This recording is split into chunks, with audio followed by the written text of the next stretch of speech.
15 రోజులు నాయన లోపల పోతాడు ఆగరాజు బామ్మద్ది గాడు రేవందర్ రెడ్డి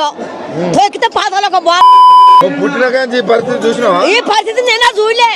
ఆ బామ్మదిగా పాతలకు పోవాలి ఈసారి అంత కోపం మొన్న ఉరికి ఉరికి ఉరికి ఉరికి ఉరికి ఉరికి ఉరికొచ్చినా మొన్న దొరకలే బత్త పిన్నేల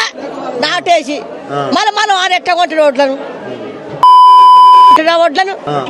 పండుతాయి ఎట్లా పండి ఇట్లా ఓడిపుకుంటున్నాము రక్తం నీళ్ళు చేసుకొని ఒరాలు వేసుకొని ఒడ్డేసుకొని మళ్ళీ నా కలకు ముందే మేము మందేక మీద కలిపిసినాము ఇంతవరకు మందు బత్తలేదా ఎట్లా పంటాయి ఆడు పైన కూర్చున్నాడు ఆ బామ్మర్ది గాడు మేము అవుతాను వచ్చుతాను ఇప్పుడు ఈ పండగ పోతే మీ పరిస్థితి మా పరిస్థితి ఏంది మా పరిస్థితి మేము ఎట్లా బతకాలి అంటే మా మహిళలు మళ్ళీ మాకు ఓటేస్తారు 10 ఏళ్ళు నేనే ఉంటా అంటాడు ఉంటే ఎట్లా ఉంటున్నా చూద్దాం కాదు ఎట్లా ఉంటున్నా చూద్దాం ఇక